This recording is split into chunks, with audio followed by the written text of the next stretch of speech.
마태복음 9장 14절에서부터 17절까지. 그때에 요한의 제자들이 예수께 나와 가로되 우리와 바리새인들은 금식하는데 어찌하여 당신의 제자들은 금식하지 아니하나이까? 예수께서 저희에게 이르시되 혼인집 손님들이 사람과 함께 있을 동안에 슬퍼할 수 있느뇨. 그러나 신랑을 빼앗길 날이 이르리니 그때에는 금식할 것이니라. 생배 조각을 낡은 옷에 붙이는 자가 없나니 이는 기운 것이 그 옷을 당기어 헤어짐이 더하게 됨이요.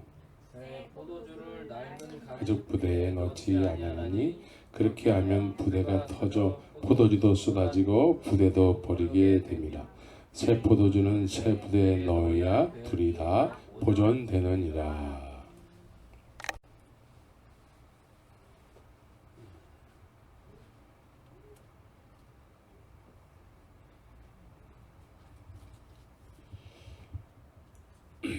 오늘 하나님의 말씀에 대한 제목은 맹세하시는 하나님이에요. 하나님도 맹세를 하세요. 하나님이 여러분들에게 맹세를 하신단 말이에요. 그걸 아세요?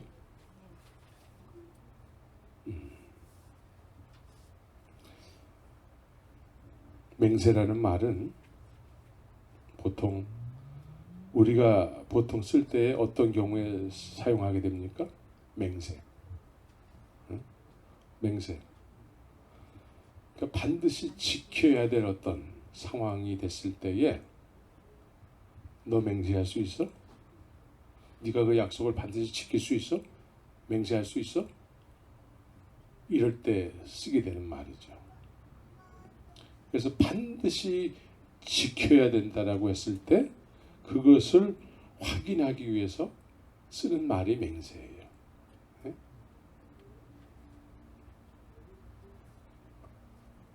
근데 우리는 그렇게 맹세를 우리 인생을 살아오면서 여러 차례 맹세를 한 적이 있는데 그 맹세를 별로 지킨 적이 없죠.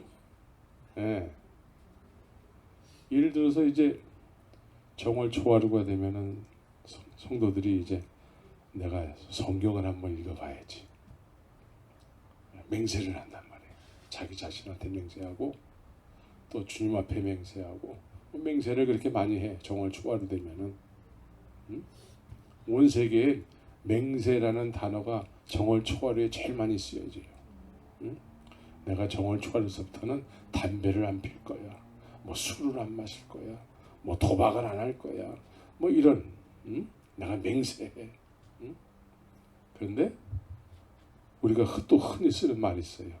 작심삼일. 그래서 마태복음 1장만 계속 읽다가 1년을 보내는 경우가 있게 되는 거죠. 우리는 맹세를 하지만 맹세를 지키지 못해요.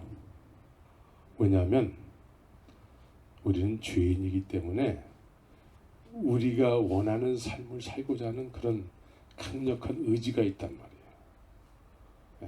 습관을 쫓아서 지금까지 살아왔던 내 강력한 내 자아의 생명력이 있다는 거죠.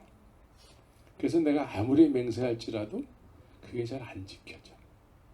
그래서 예수님께서는 너희는 맹세하지 말아라. 하늘로도 땅으로도 맹세하지 말아라.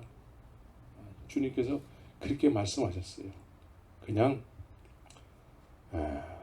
옳으면 옳다, 아니면 아니라 이렇게 대답만 하지 맹세하지 말아라. 지키지 못한 맹세를 하지 말아라 이거죠. 그런데 하나님께서 맹세라는 단어를 신명기서를 보면은 맹세라는 단어를 사용하고 계세요.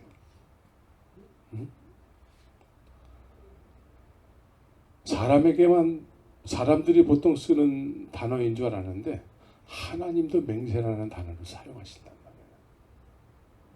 그래서 이 맹세라는 단어는 어떤 의미냐면은 하나님께서는 하나님의 맹세하셨다 했을 때는 어떤 의미가 될까요? 내가 반드시 할 거야. 내가 반드시 한다라는 거예요. 하나님의 강력한 의지예요. 한번 찾아볼까요? 신명기에서 8장을 한번 보시기 바랍니다.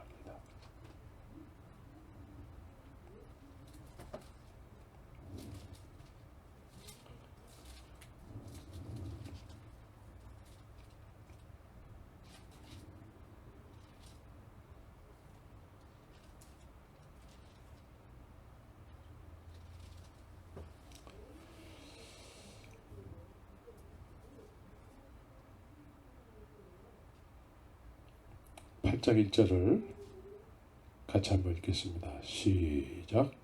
내가 오늘날 명하는 모든 명령을 너희는 지켜 행하라. 그리하면 너희가 살고 번성하고 여호와께서 너희 열조에게 맹세하신 땅에 들어가서 그것을 얻으리라. 하나님께서 맹세를 하셨다라는 거예요. 응? 예, 반드시 그렇게 하시겠다라는 거예요. 응?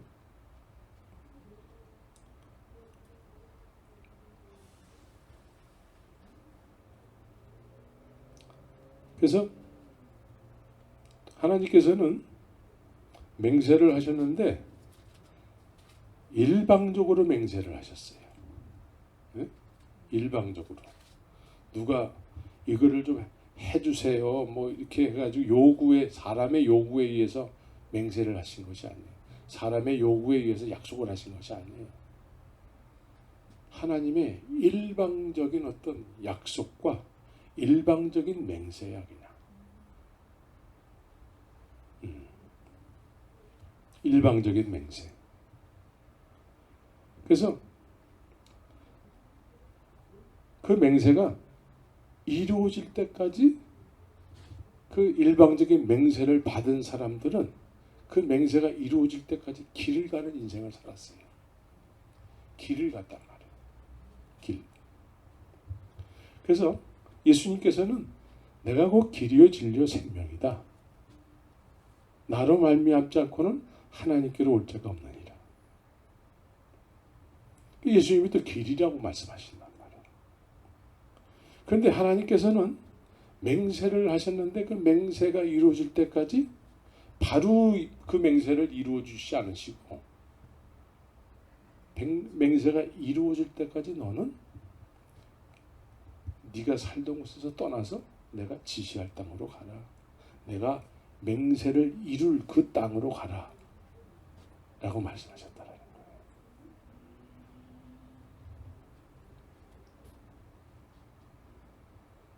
그래서 믿음의 조상들은 다 이와 같은 삶을 살았어요. 그래서 구원은 어떻게 받죠? 구원은 믿음으로 받는단 말이에요. 믿음은 뭐예요? 믿음의 출발은 어떻게 됩니까? 하나님께서 일방적으로 약속을 하시고 맹세하시고 이제 너는 거기서 떠나서 내가 너에게 약속한 것을 이룰 때까지 가라. 그렇죠? 이거를 믿음이라고 말씀한단 말이에요, 성경은. 그런데 구원은 이 믿음으로 받는데. 그러니까 구원이라는 것은 주님께서 일방적으로 약속하시고 맹세하신 거예요. 그래서 거기서 떠나서 내가 너에게 약속한 그 맹세한 그곳을 향해서 나오라는 것이죠. 구원을 약속했기 때문에 그 약속 장소까지 가야 된다는 거예요. 믿습니까? 이해가 돼요? 근데 보통 오늘날 구원을 그렇게 이해하지 않아요. 구원은 그냥 받고 그리고 내가 그 길은 가도 되고 안 가도 되고 내 편리에 의해서 그냥 이렇게 살다가 뭐 그냥 죽으면 구원 받는 거지 뭐 이런 정도로 이해한단 말이에요. 맞죠? 근데 구원, 믿음, 구원은 믿음으로 받는 거예요. 믿음은 일방적으로 하나님이 약속하시는 거예요. 약속하셔서 그 약속은 내가 반드시 이루겠다라는 하나님의 강력한 의지, 맹세하셨다라는 거죠.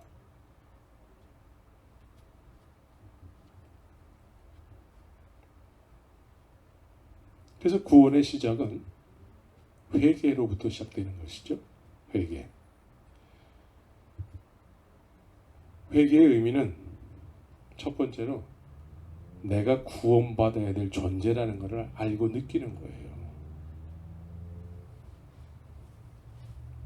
우리가 회개하지 않고 예수를 믿잖아요. 그럼 어떻게 될까요?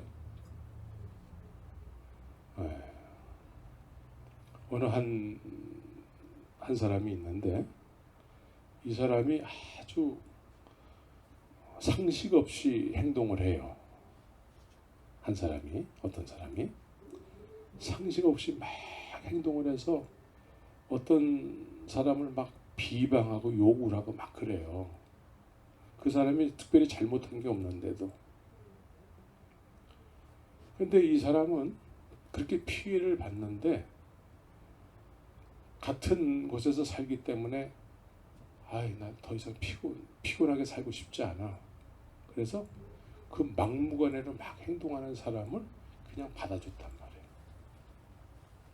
그러니까 받아주니까 그 사람이 어떻게 행동할까요? 막무가내는 행동이 고쳐졌을까? 아니에요. 똑같이 행동을 하는 거예요. 막 때리기까지. 우리가 회개하지 않고 예수 믿게 되잖아요. 사실은 믿는 게 아니죠. 회개하지 않고 예수를 믿는다고 할 때에는 내 마음대로 막 사는 거야. 그러면서 말로는 예수 믿는다고 하는 거죠. 오늘날 회개하지 않고 믿는 사람들이 참 많이 있습니다. 그래서 이 A.W. 토저라는 사람이 있죠. 그 사람의 책 중에 내가 이 책을 사가지고 읽은 건 아니에요. 그냥 누가 이렇게 소개하는 글을 내가 보게 됐는데 말씀이 힘이다라는 책이 있나 봐요.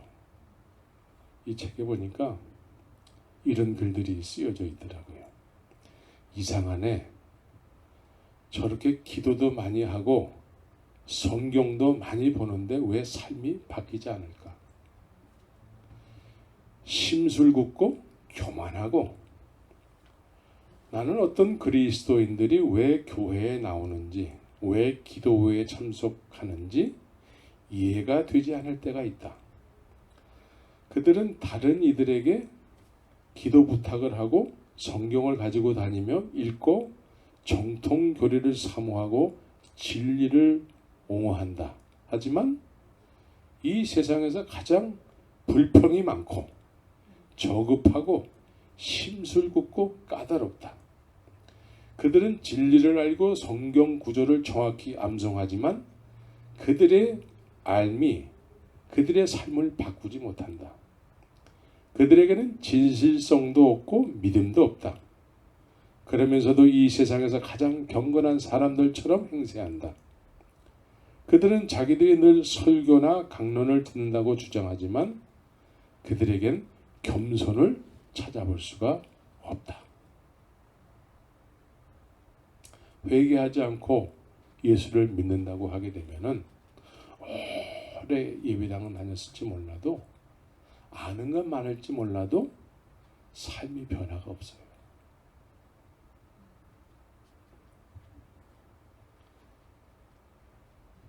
우리는 회개하고 회개해야지만 내가 구원받아야 될 존재라는 것을 깨닫게 되는 것이죠.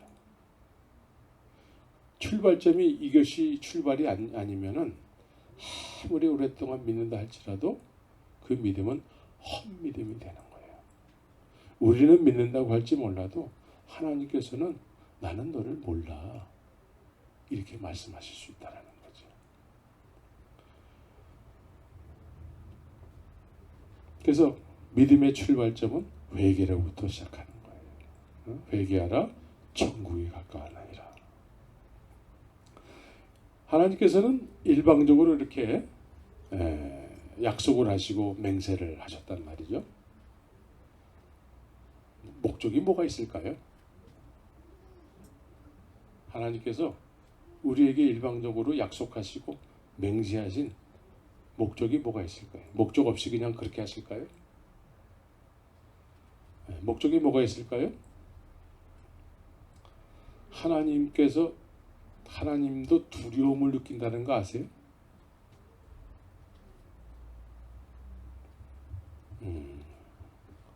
신명기서 다시 한번 보겠어요. 신명기서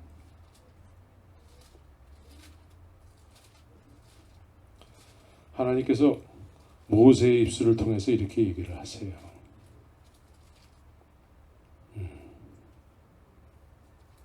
모세의 입술을 통해서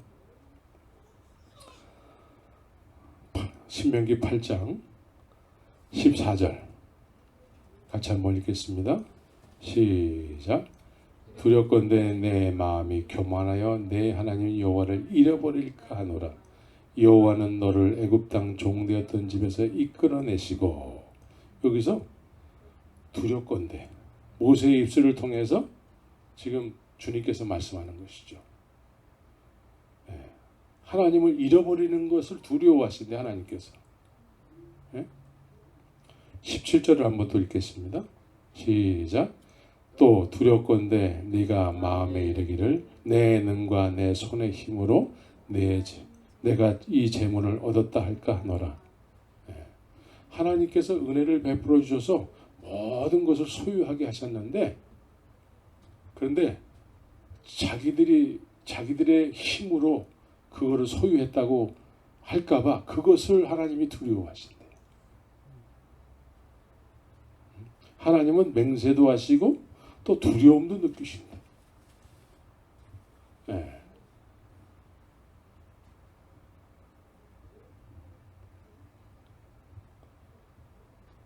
하나님께서는 일방적으로 맹세하신 목적이 영광을 받으시기 위함이에요. 영광을 받으시길 원하시는데, 사람들이 하나님으로부터 모든 것을 받고 난 이후에 자기들의 능력으로 자기들의 실력으로 그런 걸 갖게 됐다고 한다라는 거예요. 그래서 하나님의 영광을 사람이 가로채게 된다는 것이죠. 이사야에서 그런 내용이 있어요. 내 영광을 사람에게 빼앗기지 아니하리라. 그래서 하나님은 이런 거를 두려워하신대요.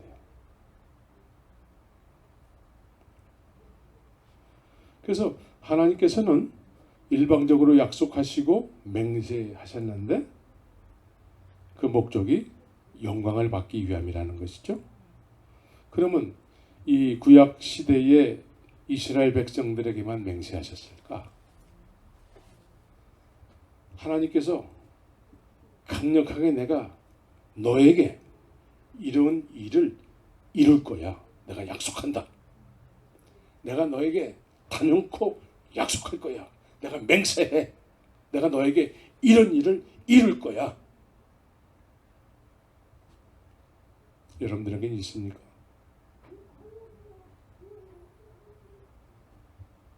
여러분들에게 있어야 될까 없어야 될까요? 그게 뭔지 아세요? 모르면 있어야 될 것만 그냥 막연하게 아는 것뿐이지 구체적으로 내가 그걸 모르는 거예요. 지금. 우리 모든 믿음의 사람들, 믿음이라는 것은 내가 너에게 이러한 것을 약속하고 내가 반드시 이룰 거야 라는 것이죠. 여러분들 믿음의 사람들이죠? 그러면 하나님께서 여러분들에게 맹세하신 일이 있어야 되는 거예요. 그걸 알아야 돼. 이해가 되시죠?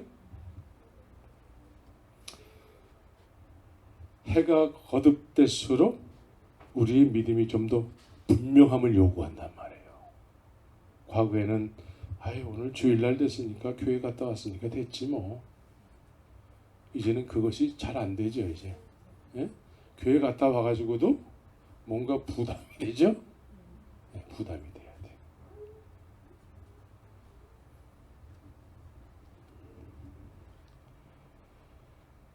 그래서 하나님께서 약속하시고 맹세한 사람들의 삶의 인생의 모습들을 보게 되면은 한평생 길을 가는 인생을 살았습니다.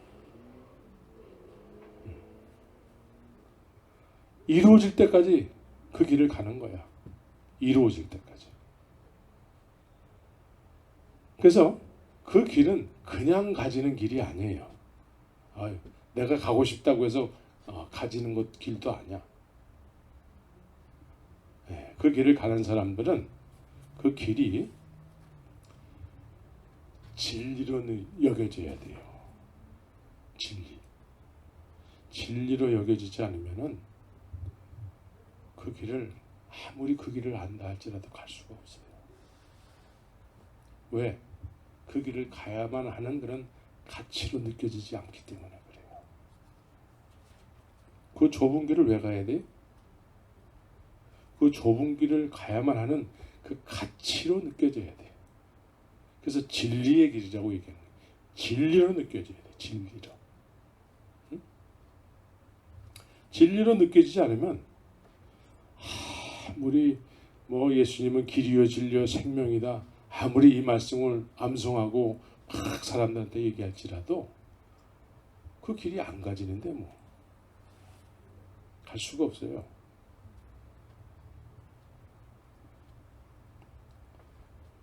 그 진리로 느껴져야지만 그 길을 가고 그 길 끝에는 무엇이 얻어지게 될까요? 생명을 소유하게 되는 것이죠. 생명. 이게 주님의 생명이 소유하게 되는 것은 주님의 우리에게 허락하시는 선물이에요. 믿습니까? 이 선물을 주님께서 약속하시고 맹세하고 계시다라는 거예요. 네. 그냥 대충 뭐 이렇게 신앙생활 하면 되는 거지 이제 그게 안 되는 거야. 네. 그래서 진리의 길을 가야지만 하나님께서 맹세하시고 약속하신 그 주님의 생명을 선물로 얻게 되는 것입니다. 예수님께서는 자신을 따르는 제자들에게 있게 될 일, 즉 하나님께서 맹세하신 그 일을 위해서 십자가로 가시는 것을 주저하지 않으셨어요. 그래서 하나님의 맹세를 받은 사람들의 예는 예수님을 쫓아가서 결국은 어떻게 됩니까? 예수님이 십자가에서 죽으시고 부활하신 이후에 그 놀라운 그리스도의 영, 예수의 생명을 소유하게 되는 거예요. 예수의 생명을 소유하게 되는 것이죠. 그래서 예수의 생명을 소유한 이후에 무슨 일이 났습니까? 무슨 일이? 잘 먹고 잘 살았더라. 사도행전이 쓰여지기 시작했다라는 거예요. 사도행전. 하나님의 약속하시고 맹세하신 일이 이루어지게 되면은 사도행전이 쓰여진다라는 거예요. 그게 진짜 예수님께서 3일 만에 세우는 교회의 출발이 되는 것이죠.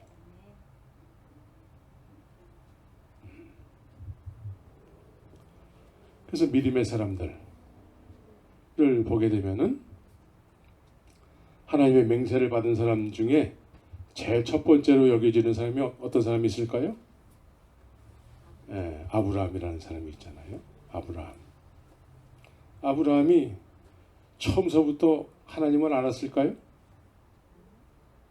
하나님을 몰랐죠. 그 아버지는 우상을 섬기는 사람이었어요. 그러니까 아브라함도 우상을 섬기는 사람이었겠죠. 그런데 어느 날 주님께서 아브라함을 불렀어요. 아브라함. 그리고 아브라함에게 약속을 하는 거예요. 약속. 내가 너에게 이런 계획을 가지고 있다. 네. 내가 너를 하늘의 별과 같이 바다의 모래와 같이. 근데 아브라함을 보면은 자식이 없어. 네? 자식이 없는 사람에게 하나님의 계획을 말씀한단 말이에요. 그러니까 하나님으로부터 약속을 받고 맹세를 소유한 사람은 이제 하나님을 알게 됨과 동시에 그 맹세와 약속을 받은 것이죠. 그래서 본토지초 아비집을 떠나게 되는 것이죠. 본토지초 아비집을 떠나는 거예요. 그래서 내가 지시할 땅으로 가라는 것이죠. 내가 지시할 땅에 가면은 내가 너에게 약속하고 맹세한 일이 이루어진다는 거예요. 그래서 길을 떠나는 인생이었어요. 길을. 길을. 그래서 아브라함의 여정은 어떻습니까? 험난하기가 이루 말할 수가 없었어요. 하나님으로부터 부름을 받아서 가는 길이었는데 겪지 않아도 될 일을 겪게 되는 거예요. 와이프를 누이라고 속여서 자기의 생명을 연명해야 되는 그런 비열한 행동을 해야지만 자기의 생명을 부지할 수 있는 그런 상황까지 가게 되는 것이죠. 그래서 이런 여정 속에서 결국은 주님께서 약속하신 그 땅까지 가게 되는 것이죠. 이루어질 것 같지 않아요. 하나님께서 약속을 하셨는데, 맹세하셨는데 아브라함 생각으로는 이루어질 것 같지가 않아요. 왜? 나이가 많이 들어가지고 이제 대를 이을 만한 어떤 그런 사람을 이제 자식이 없으니까 그런 사람을 선임을 해야 돼. 그래서 사람이 없으니까 내 종을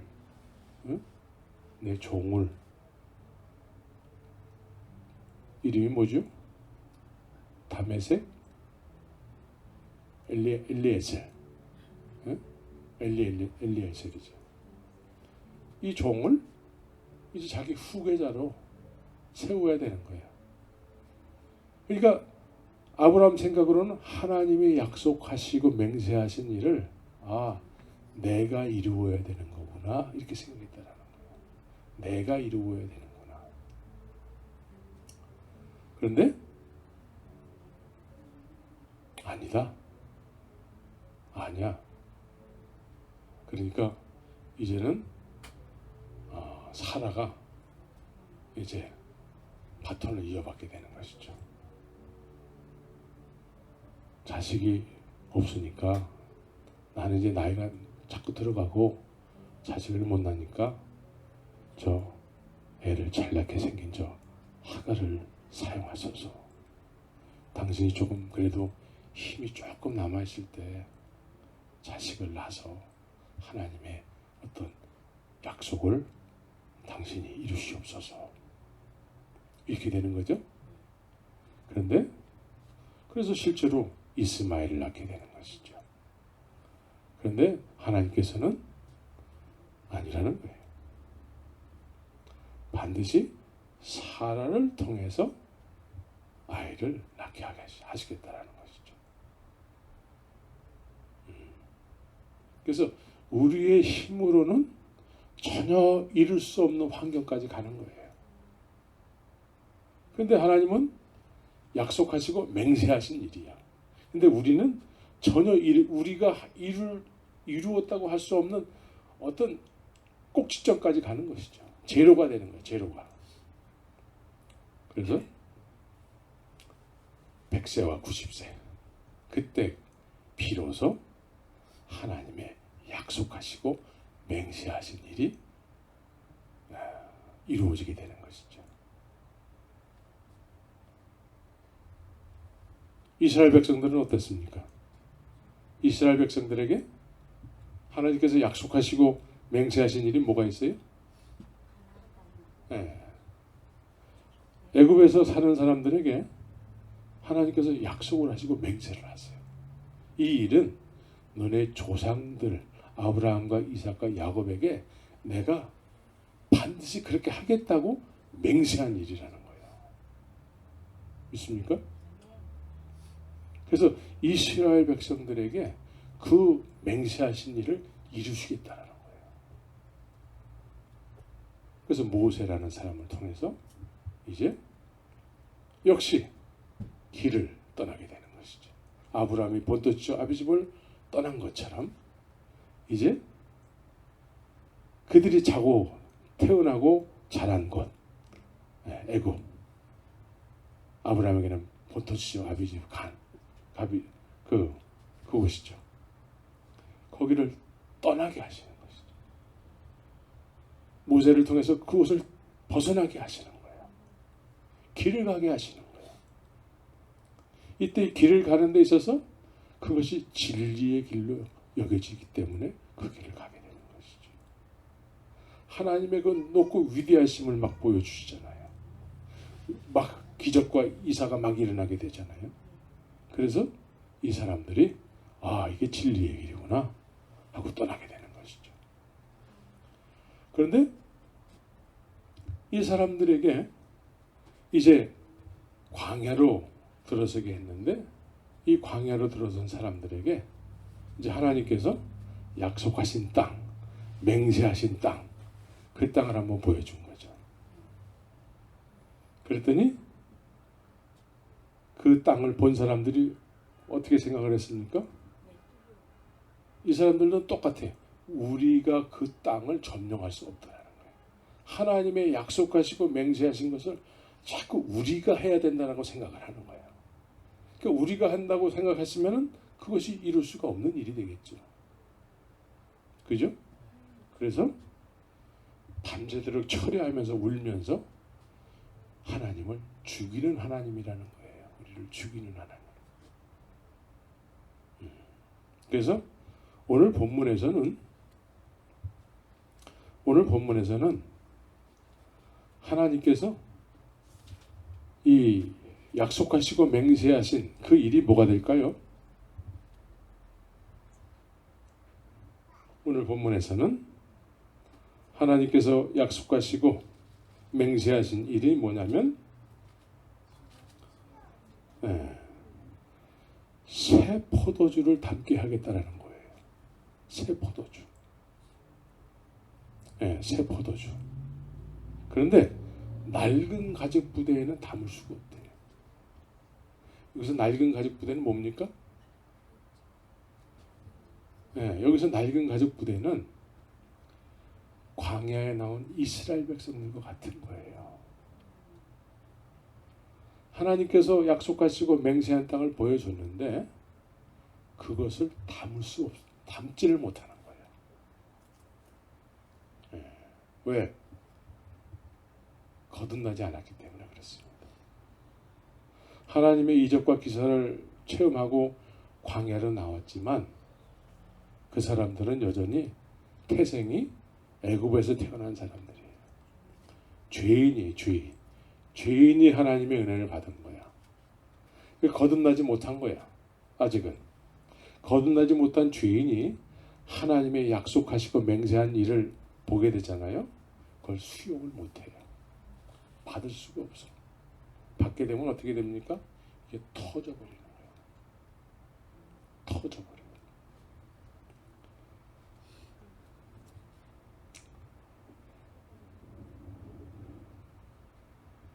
그래서 이 터져버린 낡은 가죽 부대가 되어서 터져버린 일들이 성경에는 여러 군데가 있습니다. 그래서 이 베세메스로 가는 소에다가 벗개를 이렇게 실었고서는 이스라엘 쪽으로 블레셋 사람들이 이렇게 보냈단 말이에요. 하나님의 영광이 임재가 있는 이 법궤를 누구도 열어볼 수가 없어요. 죄인은 열어봤다간 죽는 거예요. 그런데 그 법궤 안에 있어야 될 것이 제대로 있나? 그걸 사람들이 열어봤단 말이에요. 죄인이 하나님을 보게 되면, 죄인이 하나님을 수용하게 되면은 죄인이 죽게 돼 있어요.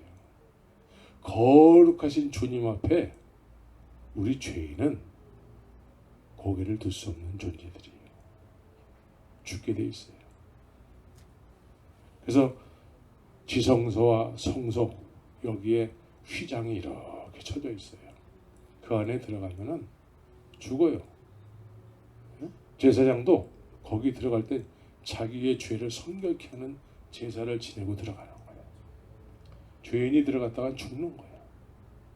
그러니까 낡은 가죽 부대가 하나님의 약속과 맹세를 소유할 수가 없는 거예요. 그래서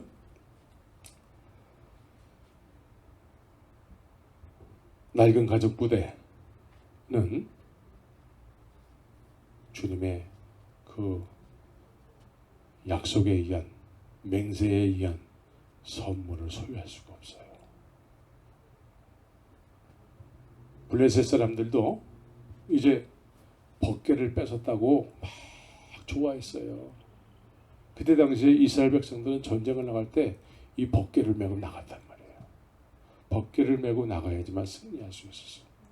그런데 그때는 승리하지 못하고 그 법궤를 뺏겨버렸어요. 뺏겨버려가지고 이 법궤를 어디다 갖다 놨냐면 그 블레셋 사람들이 섬기는 다곤 신상이라고 있었는데 그 다곤 신전이 있는 곳에다가 법궤를 놨단 말이에요. 그랬더니 다곤의 그 대가리가 땡그렁 떨어져 버렸어요. 그러니까 하나님은 죄인은 소유할 수가 없어요. 소유할 수가 없어요. 하나님의 은혜를 받았다고 해서 그걸 소유할 수 있느냐? 그렇지 않아요. 광야에 나온 이스라엘 백성들은 여전히 죄인이었어요. 죄인은 하나님의 영광을 볼 수가 없어요.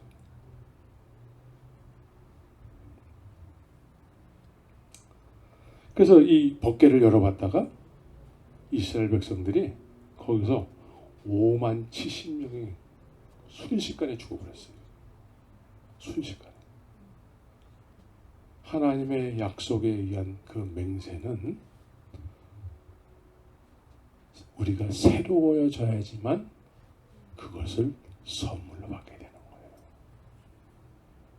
새로워져야지만. 새로워지지 않으면은 죄인은 그것을 소유할 수가 없어요. 그래서 오늘날 사람들이 하나님의 은혜를, 과거에 하나님의 은혜를 받고 신앙생활을 하는데 변화 안 된 상태에서 계속 예배당만 다니는 경우가 많거든요. 이런 사람들이 하나님께서 약속하시고 맹세하신 그 목적이 없는 그런 신앙생활을 한단 말이에요. 목적이 없는 신앙생활. 그러니까 목적이 없는 신앙생활 하는 사람들 보면은 그냥 먹는 것과 이런 육신적인 것만을 구하면서 그런 것만으로 만족하는 삶을 사는 거야. 그런 것만을 만족하면서 살다가 그냥 가는 거야. 하나님께서 약속하시고 맹세하신 그 선물을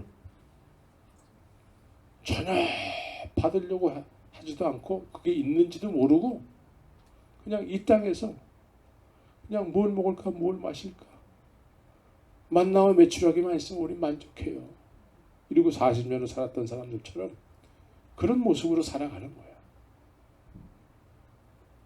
여러분들은 여러분들에게 하나님께서 약속하시고 맹세하신 이 일이 있다는 걸 오늘 이 시간부로 여러분들은 자각하고 그것을 향해서 살아가는 인생이 되기를 예수 이름으로 축원합니다.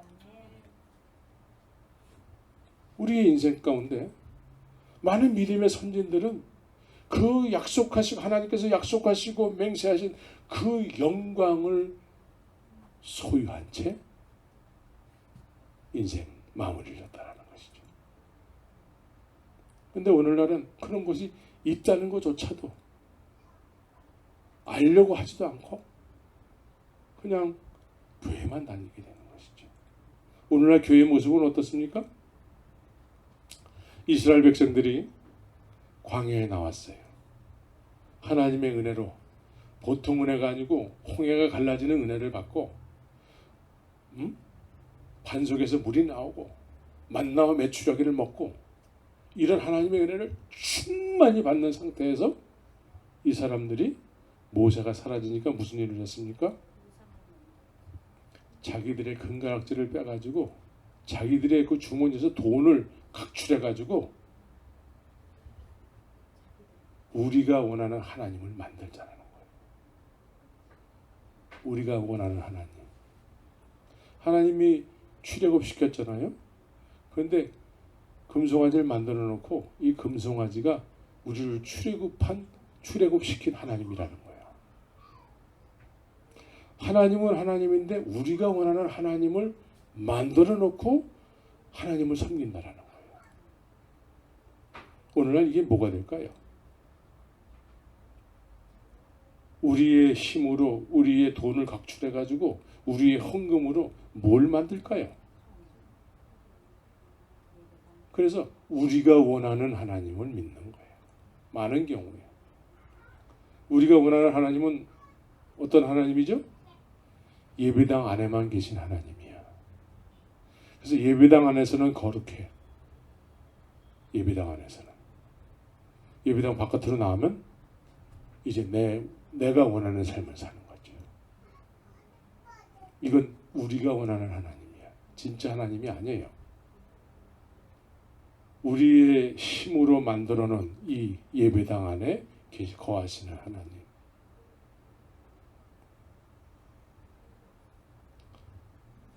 이 하나님을 믿으려고 하는 오히려 이런 하나님을 이야기하잖아요. 그럼 부흥해요. 왜? 우리를 잘 먹고 잘 살게 하는 풍요의 하나님이기 때문에.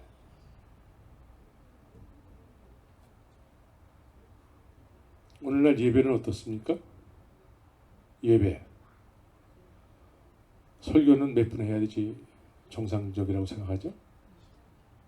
네, 짧게 5분? 네. 몇 분 해야지 정상이라고 생각해요? 네. 20분, 25분 하면 할렐루야 그래요. 우리 목사님 굉장히 은혜가 넘쳐. 자, 우리가 원하는 예배를 드리게 되면은 그게 하나님이 원하시는 뜻인가? 그런데 우리의 손으로 지어진 어떤 그런 예배당 안에 거하시는 하나님은 우리가 원하는 어떤 하나님이기 때문에 우리의 어떤 취향에 맞춰져 있다라는 거예요. 네? 목사님도 우리 취향에 맞춰서 하고 모든 걸 다 인간에 맞춰서 하는 거죠. 우리 인간의 취향에 맞춰져서 모든 것을 진행하게 되면 그것이 하나님의 뜻이 되는가? 말로는 다 하나님의 이름으로 예수의 이름으로 한단 말이에요. 그러면 그것이 다 하나님의 뜻 가운데서 주님이 기뻐하시는 뜻으로 다 모든 것이 진행되는 일인가? 그렇습니까? 교회당, 예배당 안에서든 예배당 밖에서든 어디서든 우리는 주님이 기뻐하신 뜻을 알고 주님의 기뻐하신 뜻을 쫓아서 해야 돼. 믿습니까? 1시간이 됐든 2시간이 됐든 3시간이 됐든 주님이 기뻐하신 뜻이라면 우리가 거기에 맞춰야 되는 거예요. 믿습니까? 하나님 보고 우리한테 맞춰주세요. 그러면 안 되는 거예요. 우리가 하나님 앞에 맞춰야 돼. 그게 제자예요. 나를 따르라 하면 주님을 따라야 돼. 그런데 오늘날 많은 경우에 주님 나를 쫓아오세요. 이렇게 되는 것이죠.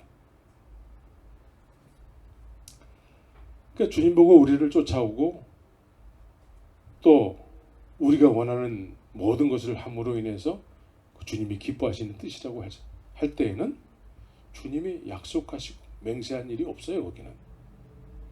믿습니까? 우린 주님이 약속하시고 맹세하신 그곳을 향해서 길을 떠나는 인생이 되어야 되는 거예요. 믿습니까? 그래서 결국은 주님께서 약속하시고 맹세하신 그것이 성취되는 곳까지 가야 되는 것이죠.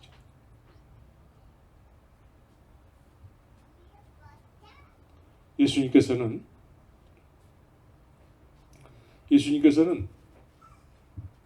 십자가에서 죽으시고 마지막으로 죽으실 때에 다 이루었도다 그러셨어요.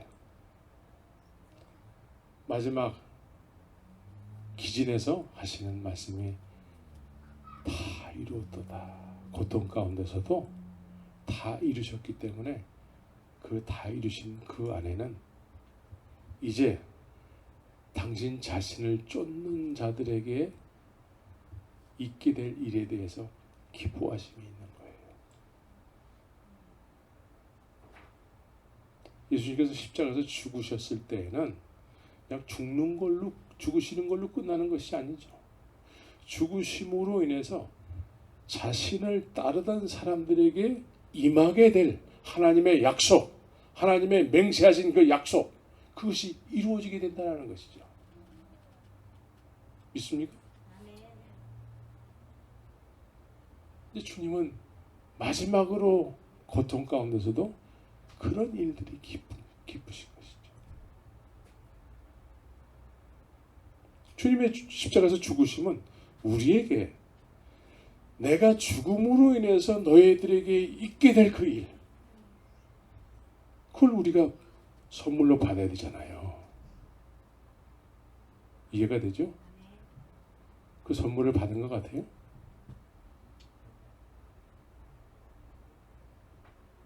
그 하나님께서 약속하시고 맹세하신 그 일, 그 일을 소유하게 된 사람들의 삶의 모습이 어떻습니까? 지금 우리의 모습일까요? 근데 그들은 그렇게 두려워서 부인할 수밖에 없게 했던 그 유대인들 앞에서 당당하게 일어서서 복음을 외치는 그런 삶을 살게 됐던 것이죠. 이제 사망 권세가 깨뜨려졌다는 것은 이제 더 이상 죽음이 두렵지 않다는 것이죠. 왜? 하나님의 약속이 선물로 주어졌기 때문에, 생명이 주어졌기 때문에. 이 생명은 어떻습니까? 어떤 생명이에요? 죽어도 사는 생명이에요. 죽어도 사는 생명. 그래서 어디서든지 복음을 위해서 사는 인생이 되는 것이죠. 어디서든 복음으로 사는 인생이 되어야지.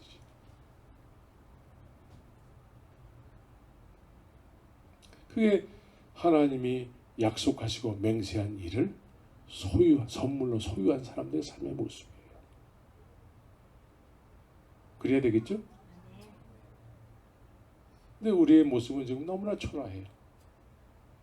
너무나 초라해요.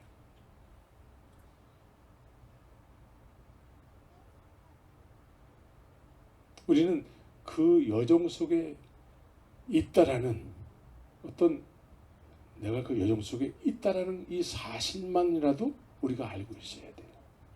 근데 이런 사실조차도 알지 못하고 있으면 소망이 없는 거예요. 내가 앞으로 하나님께서 이루실 어떤 그런 것이 없다라고 하면은, 그래서 지금 내 모습이 지금 예수 믿는 이 모습이야 뭐. 이렇게 살다 죽는 거지 뭐. 이게 성경적인 믿음인가? 어떻습니까, 여러분들은? 이제 우리는 그 여정 속에 있다라는 그 소망을 가지고 그 약속하시고 맹세하신 그 완성되어질 그 목적을 향해서 우리가 길을 가는 인생이 되어야 되는 것이죠. 길을 가야 돼요. 그래서 오늘 본문에서 요한의 제자들과 바리새인들이 우리는 금식을 하는데 왜 당신의 제자들은 금식을 안 합니까? 이렇게 물었다라는 것이죠. 자, 요한의 제자들과 바리새인들은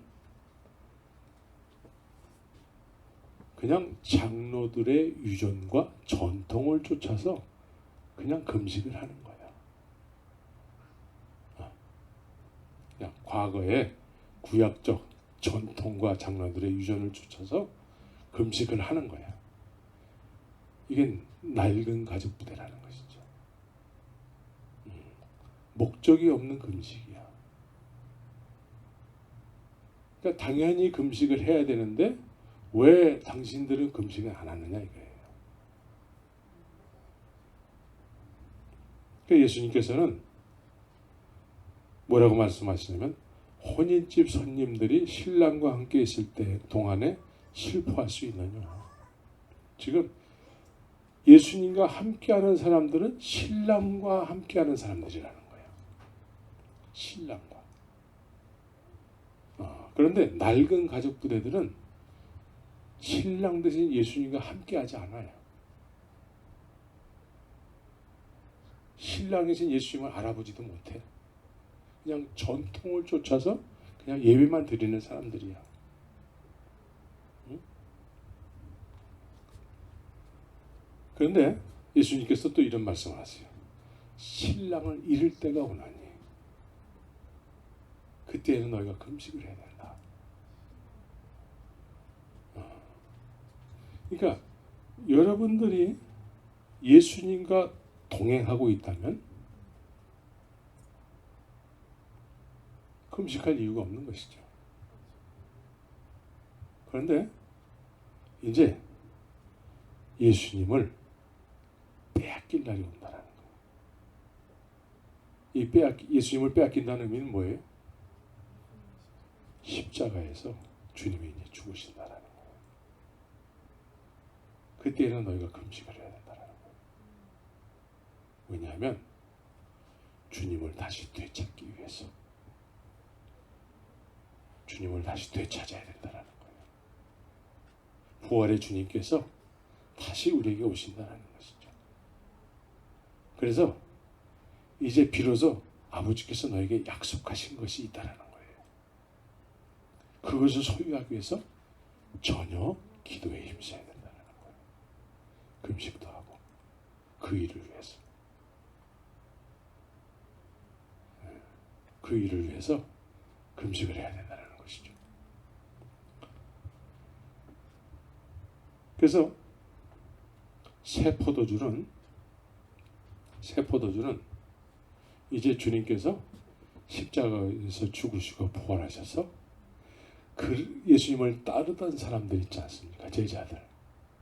그들에게 이제 부활의 영광의 그리스도의 영으로 오시는 것이죠. 이걸 보혜사라고 그래요. 파라크레토스라고 그래요. 그래서 빼앗긴다라는 의미는 뭐냐면 예수님과 함께 신랑으로 여기면서 함께 했던 사람들, 이 사람들을 위해서 예수님이 십자가에서 죽으시는 거예요. 그래서 이 사람들이 이제 예수님의 십자가에서 죽으심으로 인해서 거듭나게 되는 거예요. 그러니까 우리는 예수님과 함께하는 신앙생활을 해야 되는 거예요. 이스라엘 백성들도 출애굽함으로 인해서 하나님이 구름 기둥과 물 기둥으로 늘 함께 하세요. 또 모세를 메신저로 사용해서 늘 말씀하세요. 늘 동행했단 말이에요. 동행. 우리는 예수님과 늘 동행을 해야지 이게 믿음의 삶이에요. 동행을 해야지만 하나님께서 약속하시고 맹세하신 그곳으로 인도함을 받는 거예요. 그런데 요한의 제자들과 바리새인들은 예수님을 따르지 않아요. 동행하지 않아요. 그냥 전통을 쫓아서 오늘날로 말하면 그냥 남들이 다니니까 나 다니는 거야. 우리 엄마 아빠가 예배당 다니니까 나도 다니는 거야. 오래 다닌 거야. 그냥 다니는 거야. 왜 다니는지 사실 몰라. 잘. 믿음이 뭐냐고 물어보면 잘 몰라. 예수님에 대해서 얘기해보라 그러면 잘 못해. 오늘날 이렇게 전통을 쫓아서 신앙생활 하는 사람의 모습을 오늘 요한의 제자들과 바리새인들로 비유하게 되는 것이죠. 그러니까 이들에게는 이루어질 게 없어요. 이들은 그냥 절기되면 남들이 금식하면 나도 금식하면 되는 거야. 그럼 그게 신앙생활이 되는 거지. 주님과의 동행이 없는 거예요. 우리는 예수님과 동행해야 돼. 나를 위해서 십자가에서 죽으시고 부활하시는, 나를 위해서 십자가에서 죽으시는 그 십자가의 길로 가실 때에 예수님을 잃어버린 것 같은 그런 느낌을 받는, 동행하는 사람만이 알 수 있는 거예요. 그래서 나를 위해서 십자가에서 죽으시고 부활하셔서 이제 주님께서, 아버지 하나님께서 약속하시고 맹세하신 그 일을 소유하기 위해서 우리는 금식을 해야 되는 거예요. 그것을 위해서 저녁 기도에 힘쓰는, 그것을 소유하기 위해서 정말 새로워져야 되고, 새로워져야지만 하나님의 그 약속하신 맹세하신 그 일이 선물로 우리에게 담길 수 있는 거예요. 우리가 새로워지지 않으면 담길 수가 없다니까요. 한 번도 그것을 담아본 사람들이 없는 상태에서 신앙생활이 이루어지기 때문에 이런 사실을 우리는 생각조차 하지 못하고 또 생각도 안 하려고 그래요.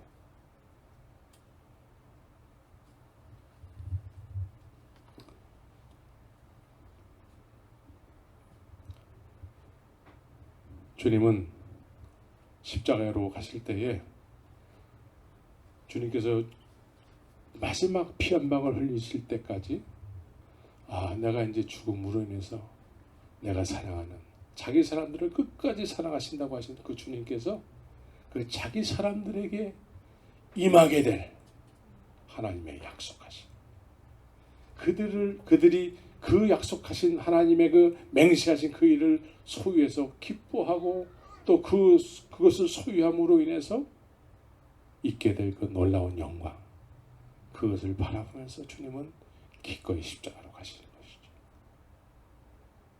그 주님께서 십자가로 가신 그 일에 대해서 우리가 혜택을 받아야 된단 말이에요. 네? 그래서 하나님께서 약속하시고 맹세하신 그 일을 우리가 소유해야 되는 것이죠.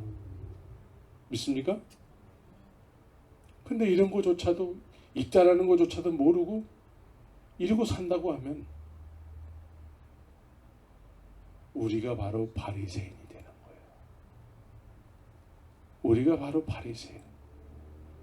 모르면서도 남들이 금식하니까 나도 금식하고, 남들이 기도하니까 나도 기도하고, 남들이 주일날 예배당 가니까 나도 예배당 가고, 이런 목적 없는, 하나님의 약속하심과 맹세하심이 있다는 것을 알지 못한 채 목적이 없는 신앙생활을 하게 되는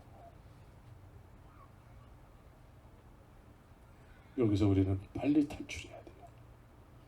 그래서 길이신 예수님을, 그 진리가 되시는 그 예수님을 쫓아서 가야 되는 거예요. 동행해야 되는 거예요. 동행. 그래서 영접하는 자는, 예수님을 영접하는 자는 하나님의 권세, 하나님의 자녀가 되는 권세를 갖게 된대요. 하나님의 자녀의 권세가 있습니까? 물어보면 다 아멘 할 거예요. 근데 실제적인 삶 속에서는 그게 뭔지도 몰라. 하나님의 자녀의 권세, 하나님의 생명이 담겨야 되는 거예요. 이것은 하나님께서 약속하시고 맹세하신 일이에요. 그래야지만 우리가 그리스도의 장성한 분량에 이르는 그런 진짜 믿음의 사람이 되는 거예요.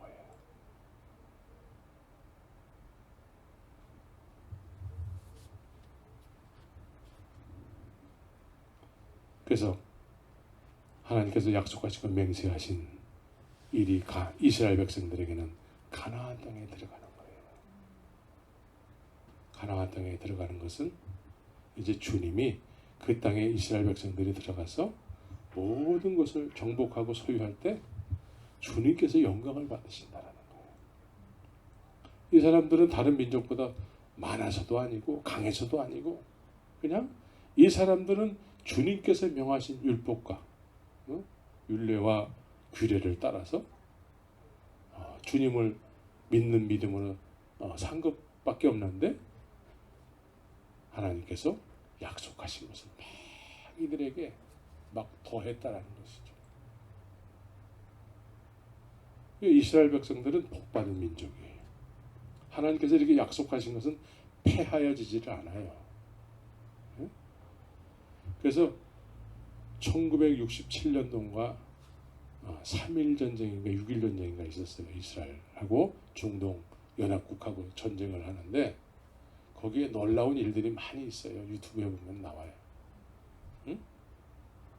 주님이 일방적으로 막 몇몇 병사가 이렇게 걸어가는데 막 수만 명이 막 몰려오는 것처럼 적군들이 그렇게 느낀다라는 거예요. 가지고 막 모든 걸 다 놔놓고 막 도망가기도 하고 그런 이야기들이 실제로 막 있어요. 그러니까 하나님께서 우리 모든 영적인 이스라엘 사람들, 우리가 믿음으로 우리가 이방인들이지만 우리는 아브라함의 자손들이고 믿음에 의해서 이제 우리는 영적인 유대인들이란 말이에요. 그럼 하나님께서 우리에게 너희들에게 내가 이루고자 하는 그 일이 있어. 내가 그 맹세할게. 반드시 내가 너에게 이런 일을 이룰 거야. 있어야 될까 없어야 될까요? 이제 분명해져야 돼. 그것을 향해서 가야 돼. 그래서 말씀을 파야 돼. 기도에 힘쓰고 말씀을 파야 돼. 주님과 동행해야 돼. 예수님과 동행해야 돼. 예수님은 이 시대에 어떻게 이해할 수 있습니까? 말씀이시잖아. 말씀. 말씀을 파야 돼. 기도해야 돼. 그분하고. 그래서 동행이 이루어져야 돼. 그분의 인도함을 받아야 돼. 그분이 우리를 어디로 인도하실까요? 네. 그분을 잃어버린 것 같은 그런 곳으로 인도하시는 거예요. 그것이 십자가죠. 나를 위해서 십자가로 가시는 것이죠. 다른 사람이 아니라 말로만이 아니라 나를 위해서 내가 그 현장에 인도함을 받는 것이죠. 그래서 주님께서 맹세하신 그 일, 그 선물을 내가 소유하고 마는 거야. 그러니까 내가 새로워져야 돼. 십자가로 내가 새로워져야 돼. 거듭나야 돼. 거듭나는 건 애굽에서 거듭나는 게 아니에요. 거듭남은 광야에서 거듭나는 거예요. 광야에서. 하나님의 은혜를 충만히 받고 만나와 메추라기를 먹는 상태에서 거듭나야 되는 거예요.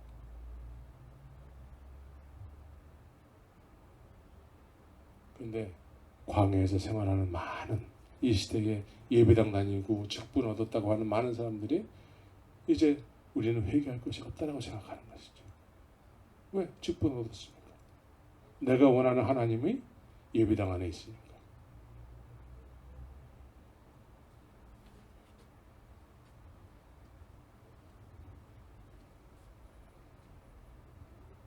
하나님을 소유해야지만 하나님의 자녀의 권세를 갖게 되는 거예요. 네, 추상적인 것이 아니고 이제는 정말 실제적이 돼야 돼. 실제적으로. 실제적인 사람. 그래서 생명이 넘치는 거예요. 생명. 네, 생명. 물이 이렇게 막 넘치잖아요. 내 배에서 생수의 강이 넘쳐나니까 막 생명수가 막 넘치는 거야. 이것을 주님께서 약속하고 맹세하셨다라는 거예요. 그것을 소유하게 되면 무슨 일이 일어날까? 익사이팅 되지 않습니까? 응? 그것을 향해서 막 달려가고 싶지 않아요? 그죠? 이게 성경적인 믿음이야, 이게. 기도합시다.